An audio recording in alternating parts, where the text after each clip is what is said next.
Hello friends, मैं सुनील कुमार। आज हम पढ़ने वाले हैं फंडामेंटल ऑफ नर्सिंग का एक topic, ethical and legal issues. उसके अंदर भी एक टॉपिक है legal liability of the nurses.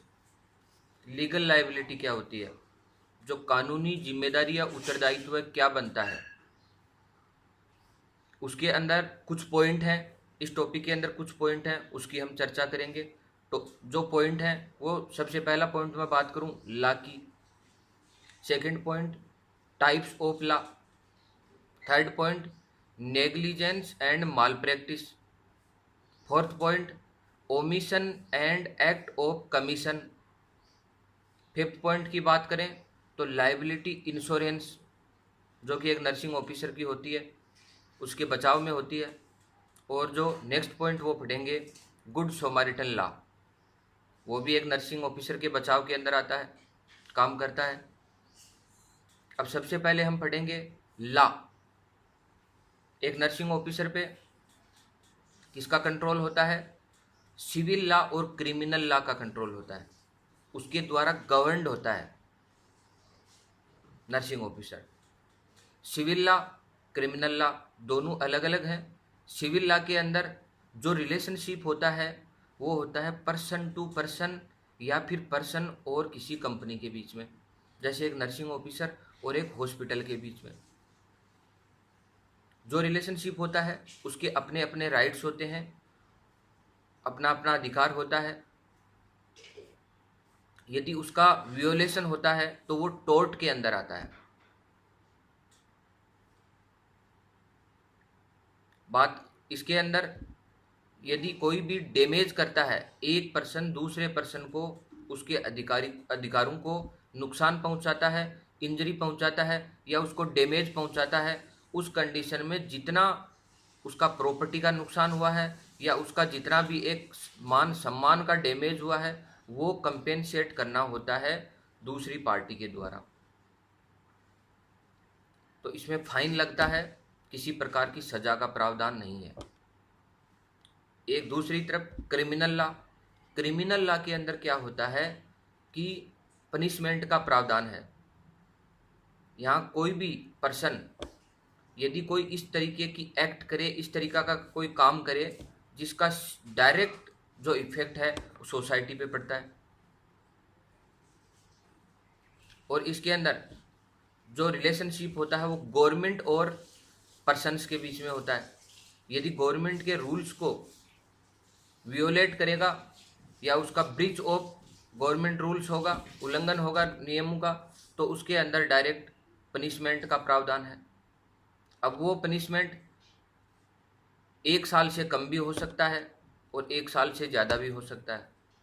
यदि वो पनिशमेंट 1 साल से ज़्यादा का है या सीवियर केस है, उस कंडीशन में उसको हम जो एक टर्मिनोलॉजी है वो बोलेंगे फेलोनी। यदि पनिशमेंट 1 साल से कम है तो वो लेस सीरियस होगा, लेस सीवियर होगा, और उस कंडीशन में जो पनिशमेंट का प्रावधान है वो 1 साल से कम का है। तो ये लॉ की बात हुई। एक नर्सिंग ऑफिसर होता है, उसकी पर्सनल और लीगल ओब्लिगेशन होता है, कर्तव्य बनता है कि वो एक स्टैंडर्ड ऑफ केयर पेशेंट को दे। यदि वो स्टैंडर्ड ऑफ केयर जो पेशेंट एक्सपेक्ट करता है, उम्मीद रखता है, वो फुलफिल करने में पॉसिबल नहीं हुआ, उस कंडीशन में उसके खिलाफ मुकदमा होगा या उसके लिए जो भी लाइबिलिटी होगी वो नर्सिंग ऑफिसर की होगी। अब टाइप्स ऑफ लॉ, ये जो लॉ होते हैं वो कितने प्रकार के होते हैं जो कि एक नर्सिंग ऑफिसर्स को गवर्न करते हैं। ये मेन रूप से 4 टाइप के होते हैं। एक होता है कॉन्ट्रैक्ट लॉ, दूसरा होता है सिविल लॉ, तीसरा होता है क्रिमिनल लॉ, और फोर्थ होता है tort of law. Civil law बता चुका हूँ, क्रिमिनल लॉ बता चुका हूँ, एक होता है कॉन्ट्रैक्ट लॉ। कॉन्ट्रैक्ट लॉ के अंदर क्या होता है, एग्रीमेंट साइन होता है स्टाम्प पेपर पे, या लिखित के अंदर होता है एग्रीमेंट साइन। किन किन के बीच में होता है, एक नर्सिंग ऑफिसर और जो भी इंस्टीट्यूशन कंपनी होती है उसके बीच में होता है, हॉस्पिटल होता है उसके बीच में होता है, और जो पेशेंट होता है जिसकी हम केयर करेंगे उसके बीच में होता है। यदि उसका एग्रीमेंट का वियोलेशन होगा तो वो टॉर्ट की कैटेगरी में आ जाएगा। Tort of law, tort of law है यदि कोई भी सिविल लॉ या कॉन्ट्रैक्ट लॉ का उल्लंघन होता है, उसका वियोलेशन होता है नियमों का, उस कंडीशन में वो टॉर्ट ऑफ लॉ बन जाता है। ये ध्यान रखना है। अब इसी के अंदर हम नेक्स्ट बात करेंगे नेग्लिजेंस एंड माल प्रैक्टिस क्या होता है। यदि स्टैंडर्ड ऑफ केयर जो होना चाहिए एक प्रोफेशनल नर्सिंग स्टाफ के द्वारा जो केयर देनी होती है, जो स्टैंडर्ड देना चाहिए, वो यदि मेंटेन नहीं हो और बिलो ऑफ स्टैंडर्ड हो, उसका लेवल कम हो, उस कंडीशन में वो नेग्लिजेंस माना जाएगा, जिसको हम लापरवाही बोल सकते हैं। अब इसके अंदर दो चीज़ आती है, एक तो होता है एक्ट ऑफ ओमिशन एंड एक होता है एक्ट ऑफ कमीशन। यदि हम बात करें एक्ट ऑफ ओमिशन की, तो एक्ट ऑफ ओमिशन क्या होता है? एक्ट ऑफ ओमिशन होता है कि the thing which we have failed to do, ऐसी चीज जो हमें करनी चाहिए थी लेकिन हम करने में असफल रहे, वो नहीं कर पाए, पेशेंट की जो केयर देनी चाहिए थी वो हम नहीं दे पाए, वो एक्ट ऑफ ओमिशन में आएगा। एक होता है act of commission, the thing which we have done, जो हम कर चुके हैं, but we should not do, but ये हमें नहीं करना चाहिए था। पेशेंट के साथ हमने ऐसा एक्ट कर दिया है, ऐसी केयर देते समय ऐसा कोई कार्य कर दिया है जो हमें नहीं करना चाहिए था।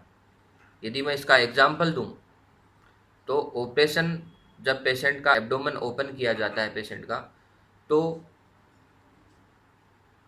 सर्जरी के बाद में कोई सीजर या गोज पीस एब्डोमेन के अंदर ही रह जाता है और उसको वापस क्लोज कर दिया जाता है एब्डोमेन को, तो ये एक्ट ऑफ कमीशन है। अब इसी के अंदर आता है माल प्रैक्टिस। पेशेंट का ड्यूटी करने का एक ओब्लिगेशन है, लेकिन उसकी केयर करते टाइम यदि पेशेंट को किसी प्रकार का नुकसान हो जाता है, इंजरी हो जाती है उसके केयर देते समय, तो वो माल प्रैक्टिस के अंदर आता है, माल प्रैक्टिस होगा वो। अब इसके अंदर है प्रूफ ऑफ लाइबिलिटी। यदि नेग्लिजेंस या माल प्रैक्टिस होता है तो उसके क्या क्या प्रूफ बनते हैं। सबसे पहला प्रूफ है ड्यूटी, किन किन लोगों के बीच में ड्यूटी थी। सेकंड चीज़ आती है ब्रीच ऑफ ड्यूटी, किस प्रकार से ड्यूटी का उल्लंघन किया गया। थर्ड चीज़ आता है प्रोक्सीमेट कोज, जो भी माल प्रैक्टिस हुआ, नेग्लिजेंस हुआ, जो पेशेंट को इंजरी हुई उसका कोज क्या है।